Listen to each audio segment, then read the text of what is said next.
Welcome to my YouTube channel. The two worlds collide. The rain poured heavily over the city, a million droplets hammering the glass windows of the Anderson mansion. Inside, chandeliers sparkled like frozen stars, and soft classical music echoed through the marble halls. Servants scurried with trays of wine and silver platters of exotic foods, while guests in shimmering gowns and tuxedos mingled beneath the opulence. At the heart of this grand gala stood Sophia Anderson, the only daughter of steel magnate Richard Anderson. She was dressed in a flowing silver gown, her hair cascading like a waterfall of black silk, her face glowing with arrogance and confidence.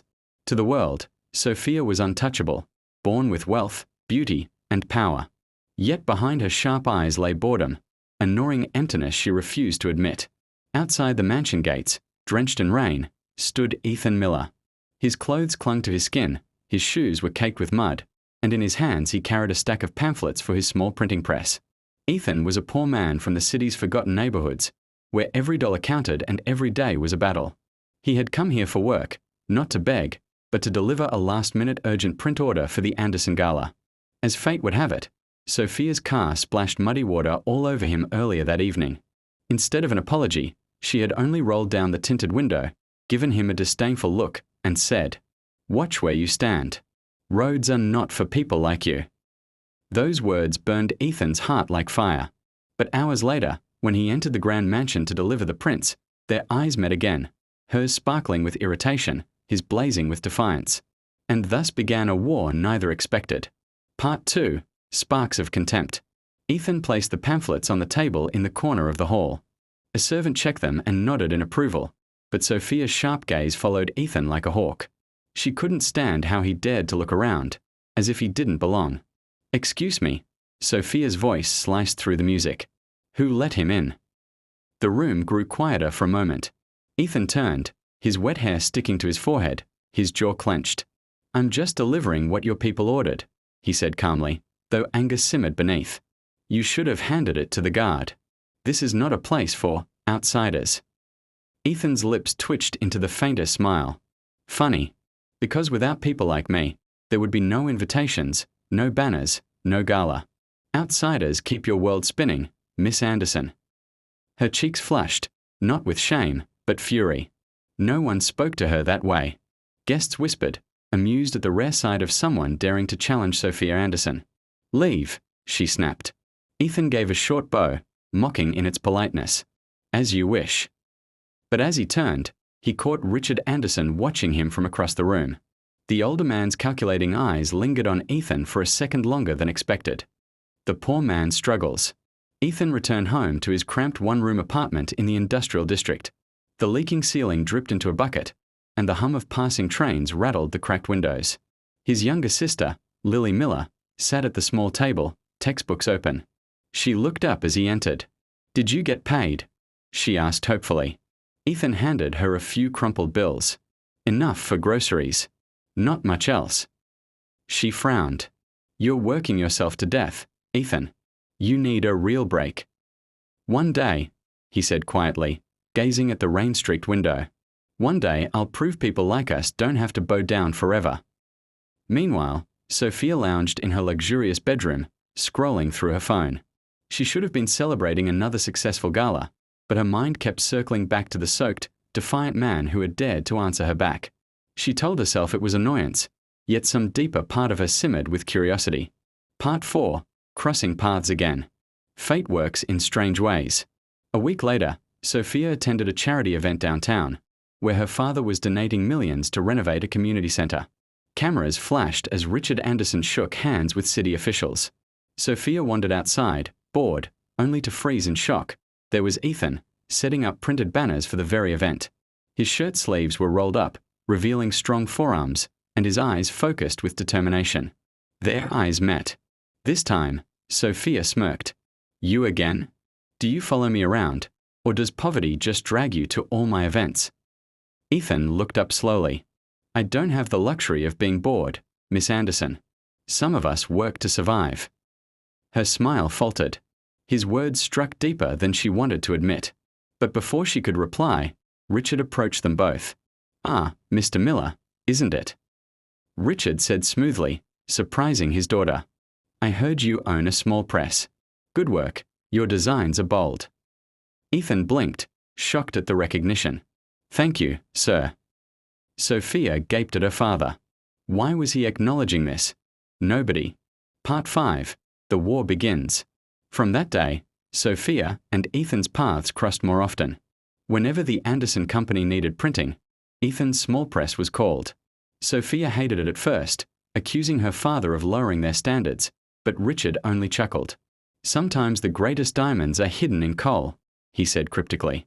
Sophia retaliated by making Ethan's work harder, changing orders last minute, criticizing designs, mocking his clothes. But Ethan never bowed. He fired back with wit, meeting her arrogance with his pride. Their clashes became legendary among the staff. Every meeting sparked fireworks. Yet, beneath the hostility, an invisible thread was pulling tighter between them. Sophia lay awake one night, staring at the ceiling. Why did his words stay with her? Why did his defiance make her heart race? And Ethan, lying on his thin mattress, wondered the same. Why did? Cracks in the ice. Sophia prided herself on control. She had learned from an early age that emotions were weaknesses, and weaknesses were dangerous in the world of wealth. Yet Ethan Miller unsettled her in ways she couldn't explain. He didn't bow. He didn't fawn. He wasn't impressed by her cars, her clothes, or her last name. At first, she thought humiliating him would satisfy her. She ordered impossible deadlines, criticized his fonts and colors, even accused him once of being late when he wasn't. But each time, Ethan stood tall, his voice steady. "Maybe I don't dress like your friends, Miss Anderson. Maybe I don't dine under chandeliers. But I put my soul into my work. That's something money can't buy." The words stuck in her chest like thorns. One evening, after another tense meeting, Sophia returned home furious. Her best friend, Olivia Carter, noticed instantly. "You look like you're about to explode," Olivia teased, sipping champagne. "It's that man," Sophia spat. "That Ethan Miller. He thinks he's so clever, throwing his poverty in my face like it's some kind of medal." Olivia raised a brow. "You talk about him a lot for someone you claim to despise." Sophia froze. "I don't. I just..." But her voice faltered, because even she wasn't sure anymore. Part 7. A glimpse of his world. Fate intervened again when Sophia's car broke down in a rough neighborhood on her way back from a fashion show. She sat fuming, calling her driver, when she heard a familiar voice. Well, Miss Anderson in my part of the city." She looked up. Ethan stood there, grease on his shirt, carrying groceries. His eyes held both amusement and something softer. "Don't just stand there," she said sharply. "Help me." He smirked. "Funny. Last time I checked, roads weren't for people like me." Her cheeks burned at her own words being thrown back. "I was wrong, all right? Just help me." With surprising skill, Ethan checked under the hood, fixed a loose connection, and got the engine running again. Sophia stared, stunned. "How do you know about cars?" she asked. "Because unlike you, I don't have the luxury of calling someone every time life breaks down. I fix things myself." Something shifted in Sophia then. Respect, small but undeniable. For the first time, she wondered what his life was really like. Part 8. Worlds Colliding. A week later, Sophia received an invitation to the very community center her father had funded. But this time, it wasn't for cameras. It was the opening day, filled with children from poor families. Sophia reluctantly went, dressed simply, her hair tied back. And there was Ethan, organizing books, helping kids with crafts, laughing in a way she had never seen before. Gone was the defiance, the prideful sharpness. Here he was, human, warm, alive. One little boy tugged at Sophia's dress. "Are you Ethan's friend?" The question startled her. She looked at Ethan across the room. He was already watching her, an unreadable expression eye. The storm of feelings. The more they met, the harder it became to pretend. Their banter softened, insults turning into challenges, challenges into conversations, conversations into long silences where their eyes said what their mouths couldn't. But reality was cruel. Richard Anderson was grooming Sophia to marry Daniel White, a wealthy businessman's son. Their families had been partners for years, and the marriage would secure billions in deals. "You've played long enough with freedom, Sophia," her father told her one night. It's time to think of the family's legacy. Sophia swallowed hard. She wanted to scream that she wasn't a business transaction. But instead, she nodded silently. The next day, she met Ethan to discuss another project. She wanted to tell him. She wanted to warn him that whatever was growing between them had no future. But when she looked into his eyes, words failed. Instead, she asked quietly, "Do you ever dream, Ethan? Dream of a life beyond all this?" His answer was simple, yet devastating. "I dream of a life where people like you and people like me aren't separated by walls." The rival appears. Sophia Anderson had been raised in a world where marriages were not about love but about alliances. When her father announced her engagement to Daniel White, she wasn't surprised, just numb. Daniel was everything society adored: tall, polished, from an old money family, with a smile that charmed investors and politicians alike. But to Sophia, he was a hollow shell. He spoke in rehearsed lines, laughed without warmth, and looked at her as though she were already an asset with a price tag. At their first official dinner, Daniel lifted his wine glass and said, "Together, Sophia, our families will rule industries for generations." Sophia forced a smile, but her eyes wandered across the hall, to the community center banner Ethan had designed. She could almost hear his voice in her head, "A life beyond all this." Later that night, Sophia stared into the mirror, gripping the edge of the marble sink. She whispered to her reflection, "Why him? Why not someone who makes me feel alive?" But she already knew the answer. Love had no place in the world of empires. Part 11. A Dangerous Confession. The next week, Sophia visited the community center again under the guise of charity inspection. But her real reason was Ethan. She found him painting a mural with children, his hands streaked with blue and green. "You're good at this," she said softly. He looked up, startled, then smirked. "Careful, Miss Anderson." That almost sounded like a compliment. She rolled her eyes, but her lips betrayed her with a faint smile. They sat in silence for a while, watching the children play. Finally, Sophia spoke. "My father's arranged my engagement." Ethan froze, the paintbrush still in his hand. "To who?" "Daniel White." Her voice was flat, but her eyes betrayed the storm inside. Ethan laughed bitterly. Of course. His rich, powerful, perf. The first kiss. It happened not with planning but with desperation. Sophia turned away, ashamed, but Ethan grabbed her wrist gently. Their eyes locked, her anger, his defiance, their unspoken longing. Before reason could stop them, his lips were on hers. It was fierce, clumsy, but real. The world melted. The gala halls, the chandeliers, Daniel White, her father, all disappeared. For those few seconds, there was only them. When they finally broke apart, Sophia's chest heaved. "We can't," she whispered. Ethan's voice was hoarse. "Then why does it feel like we must?" Part 13. The Web of Lies. From that day forward, Sophia lived two lives.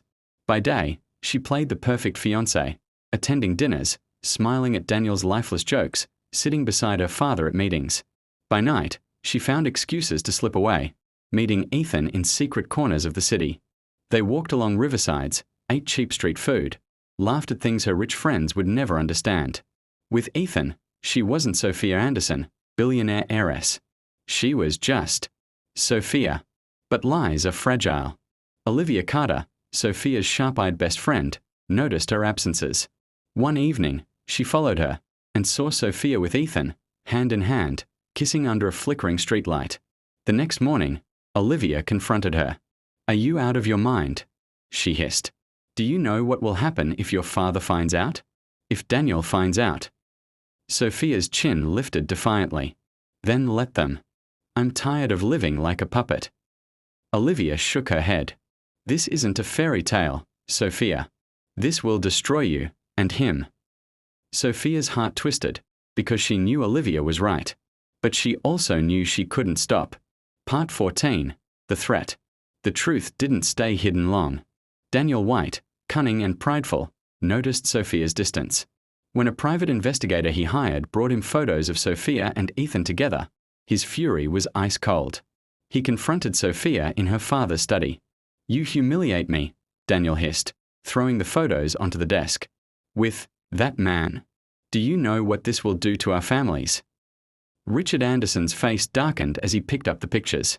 His voice thundered, "Sophia Anderson, what have you done?" Sophia's legs shook, but her voice was steady.